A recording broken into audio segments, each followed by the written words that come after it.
ഇതാണ് Maju K B കേട്ടോ, പെരുമാനി സിനിമയുടെ സംവിധായകനാണ്. അപ്പോ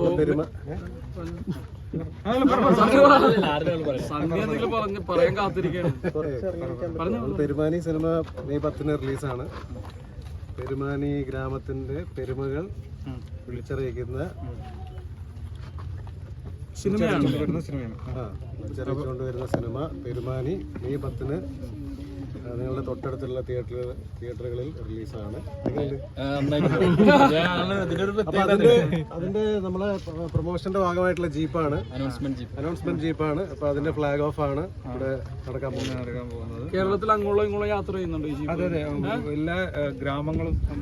വേറെ പ്രത്യേകത എന്താണെന്ന് വെച്ച് കഴിഞ്ഞാൽ ഇതിപ്പോ ഈ ജീപ്പിന്റെ പരിപാടി ഉദ്ഘാടനം ചെയ്തുകൊണ്ട് നമ്മൾ തന്നെയാണ് ഇതിന്റെ അനൗൺസ്മെന്റ് ചെയ്യുന്നത്. ആർട്ടിസ്റ്റുകൾ തന്നെ അനൗൺസ് ചെയ്തിട്ട് ഏറ്റവും കൂടുതൽ ആളുകളിലേക്ക് എത്തിച്ചിട്ട് ഈ സിനിമ ഒരു വൻ വിജയമാക്കാനുള്ള ശ്രമമാണ്. ആദ്യമായിട്ടാണ് നട്ടുച്ച വെയിലത്ത് ഒരു സിനിമ പ്രൊമോട്ട് ചെയ്യുന്ന ആദ്യം ഞങ്ങളുടെ പെരുമാനി. വെയിലിനെ ഞങ്ങള് കുളിരാക്കി മാറ്റുക. എല്ലാരും അവരുടെ കോസ്റ്റ്യൂം അല്ലേ ഏതാണ്ടൊക്കെ ഏകദേശം ഇങ്ങനെയൊക്കെ തന്നെ. സംവിധായകന് വേണ്ടിട്ട് എന്തും ചെയ്യുക എന്നുള്ളതാണ്. സംവിധായകൻ പറയുന്ന പോലെ കാര്യങ്ങൾ ചെയ്യുക അല്ലേ. രാധിക എന്തെങ്കിലും പറയും? ഒന്നും പറയാറില്ല. ഒരിടത്ത് പറയും രാധിക. പറഞ്ഞോ. ഇല്ല, ഇത് നമ്മുടെ പ്രൊമോഷൻ ഈവന്റ്, ഇങ്ങനെ ഒരു ഓൺ റോഡ് ഈവന്റ് നമ്മൾ സ്റ്റാർട്ട് ചെയ്യാണ്. ഞങ്ങള് കോസ്റ്റ്യൂമിലാണ്. ഇത്രയും ഷൂട്ട് കഴിഞ്ഞിട്ട് ഇന്ന് വീണ്ടും കോസ്റ്റ്യൂം ഒക്കെ ഇട്ടപ്പോ നിങ്ങൾക്ക് അതിന്റെ ഒരു 5-6 മാസത്തിന് ശേഷം കോസ്റ്റ്യൂം ഒക്കെ ഇട്ടിട്ട് ഇന്നാണ് എല്ലാവരും സിനിമ കാണാൻ സപ്പോർട്ട് ചെയ്യുന്നത്. ഈ സിനിമന്റെ വിനയേട്ടന്റെ ലുക്ക് ഓൾറെഡി വൈറലായിരുന്നു നേരത്തെ, മീശയൊക്കെ. എന്റെ ആളാണ്. ഇത് പറഞ്ഞു അല്ല, ഞാനെന്താ പറയാ, ലുക്ക് വൈറലായെന്ന് അറിയാലോ. അല്ല, അത് സിനിമയ്ക്ക് ഗുണമായിട്ടുണ്ടോ ഡയറക്ടർ?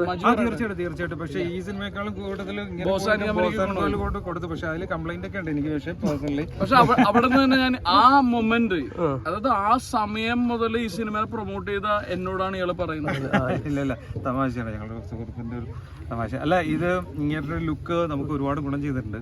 അത് അന്നു മുതലേ ആളുകൾ ഈ സിനിമ അറിഞ്ഞു തുടങ്ങിയത് ഇങ്ങനത്തെ ഒരു ലുക്ക് കൊണ്ട് തന്നെയാണ്. പിന്നെ എല്ലാ ആർട്ടിസ്റ്റുകളുടെയും ഒരു പ്രത്യേകതരം വേഷങ്ങളും ഇവരുടെയൊക്കെ ലുക്ക് ഇതൊന്നല്ല. സണ്ണി വൈകിയത് കൊണ്ട് സണ്ണിക്ക് കോസ്റ്റ്യൂം ഇടാനൊന്നും സമയം കിട്ടിയില്ല. ഇതെല്ലാം വേറെ കോസ്റ്റ്യൂം ഉണ്ട്. പിന്നെ എല്ലാവർക്കും ഒരു വ്യത്യസ്തമായ ഗെറ്റപ്പും കോസ്റ്റ്യൂം ഒക്കെ ഉണ്ട്. സിനിമയിൽ തന്നെയുണ്ട് കേട്ടോ. സിനിമ വളരെ ഡിഫറെന്റ് ആയിട്ടാണ് പുള്ളി ട്രീറ്റ് ചെയ്തിരിക്കുന്നത്. അപ്പൊ ഒരു എൻവയറമെന്റും അല്ലെങ്കിൽ കോസ്റ്റ്യൂം ആയാലും ആളുകളുടെ രൂപം ആയാലും ഒക്കെ വളരെ ഡിഫറെന്റ് ആയിട്ടാണ് സാർ ഡിസൈൻ ചെയ്തിരിക്കുന്നത്.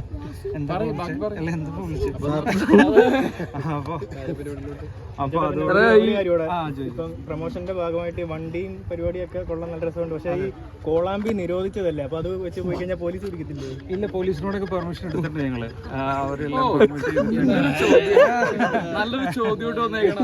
അവനെ ഈ പടത്തിന്റെ പ്രൊമോഷൻ വന്നിട്ടില്ല, ഈ പടത്തിന്റെ ട്രയൽ കണ്ടിട്ടില്ല, സംവിധായകൻ ആരാണെന്ന് പറഞ്ഞൂടാ, ഒന്നും പറഞ്ഞൂടാ. പക്ഷെ കോളാമ്പിയുടെ ചോദ്യം കൊണ്ടുവന്ന എന്റെ പൊന്നോ. ഇതൊരു ലുക്കിനൊക്കെ വേണ്ടിയിട്ട് നമ്മൾ ചെയ്തതാണ്. ഇപ്പോൾ ബോക്സ് വെച്ചിട്ട് എല്ലാ ഗ്രാമങ്ങളിലേക്കും നമ്മൾ പോകുന്ന ബോക്സൊക്കെ സെറ്റ് ചെയ്തിട്ടുണ്ട്.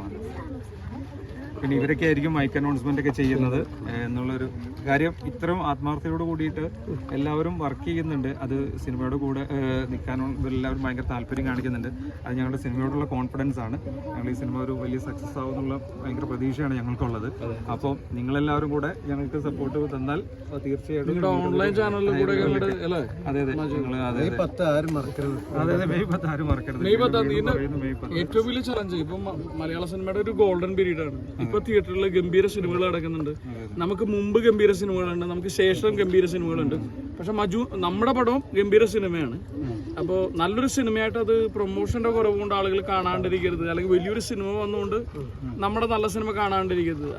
അതാണ് ഒരുപാട് കഷ്ടപ്പെട്ട് വെയിലത്ത് വന്ന് എല്ലാവരും ആർട്ടിസ്റ്റുകളൊക്കെ വന്ന് നിൽക്കുന്നത്. ഇവർക്കൊക്കെ സ്കിന്നിനെ കുറിച്ച് കൺസേൺസ് ഉണ്ടാവും. രാധികയൊക്കെ ഗ്ലാമർ പോകുന്നുള്ള പേടിയൊക്കെ കറക്റ്റ് വെയിലിനെ പേസ് ചെയ്തിട്ടാണ് നിർത്തിയിരിക്കുന്നത്. എന്തായാലും നിങ്ങൾ വന്നു കയറുന്ന ഒരുപാട് സന്തോഷം കേട്ടോ. താങ്ക് യു ഈ അനൗൺസ്മെന്റ് പരിപാടി നേരത്തെ ആരെങ്കിലും ചെയ്തിട്ടുണ്ടോ ഇതില്? ആദ്യമായിട്ടാണ് ചെയ്യാൻ പോകുന്നത്? ആദ്യമായിട്ട് ചെയ്യാൻ പോകണം. ഇവരൊക്കെ ഈ ദീപയാണ്